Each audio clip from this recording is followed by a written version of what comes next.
The Frog Prince.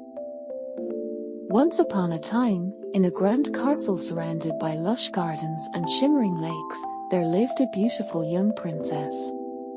She was loved by all for her kindness and grace, but there was one thing she treasured above all else, a golden ball given to her by her father, the king. The golden ball was her favorite toy, and she would spend hours playing with it, tossing it high into the air and catching it with delight. One warm summer day, the princess wandered to the edge of the forest, where a cool, clear spring bubbled up from the ground. The sun was shining brightly, and as the princess played with her golden ball, it slipped from her hands and fell into the deep spring. She watched in horror as it sank out of sight, and no matter how she searched, she could not find it. Heartbroken, the princess sat by the spring and began to weep. As her tears fell into the water, she heard a voice croak from the shadows. "Why are you crying, dear princess?" the voice asked. Startled, the princess looked around but saw no one. Then, to her surprise, a small green frog emerged from the water and hopped onto the bank. He looked up at her with large, curious eyes. "Oh, it's just a frog," the princess said, wiping her tears. "I lost my golden ball in the spring, and I don't know how to get it back." The frog tilted his head thoughtfully. "I can retrieve your ball for you, princess, but what will you give me in return?"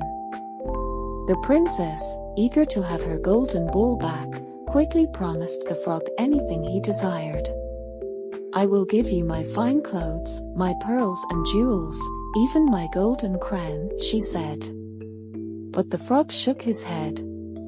"I do not want your fine clothes, your pearls, or your crown. What I desire is your friendship. If you promise to let me eat from your plate, drink from your cup, and sleep on your pillow, then I will fetch your golden ball." The princess, thinking it was a silly request from a mere frog, agreed without hesitation.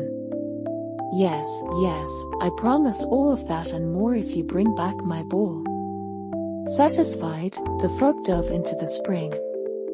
Moments later, he reappeared with the golden ball in his mouth.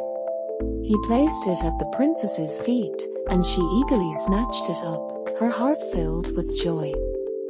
"Thank you, little frog," she exclaimed, and without another thought, she turned and ran back to the castle, leaving the frog behind. That evening, as the princess dined with her father, the king, she heard a soft knock at the door. She opened it to find the little green frog sitting on the doorstep. "Princess, dear princess," the frog croaked, "remember your promise."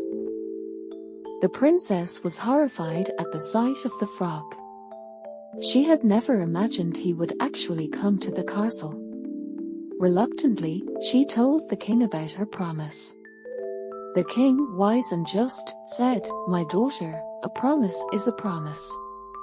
You must keep your word."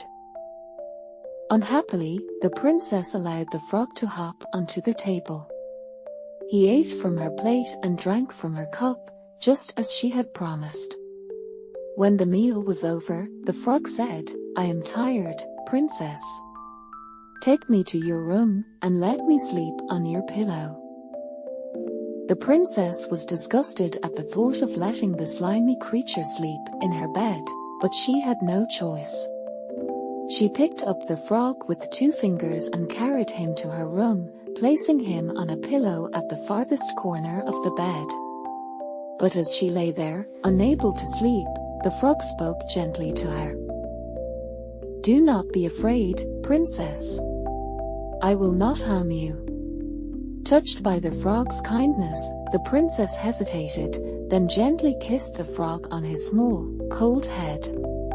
At that very moment, a magical transformation took place. The frog suddenly leaped from the bed, and where he had been, there now stood a handsome young prince, dressed in fine clothes and smiling warmly at her. The princess gasped in amazement. "Who are you?" she asked. The prince explained, "I was once a prince, but an evil witch cast a spell on me, turning me into a frog. The spell could only be broken by the kiss of a princess who truly saw me for who I am inside, not just my appearance. You, dear princess, have broken the curse." The princess was overjoyed, and she and the prince talked late into the night, getting to know one another. The next day, the prince asked the king for permission to marry the princess, and the king gladly agreed. The princess and the prince were married in a grand celebration, and they lived happily ever after, their love growing stronger with each passing day. And the golden bowl? It was put away in a special place, no longer needed, for the princess had found something far more precious, true love and the happiness of a heart kept pure by kindness and honesty.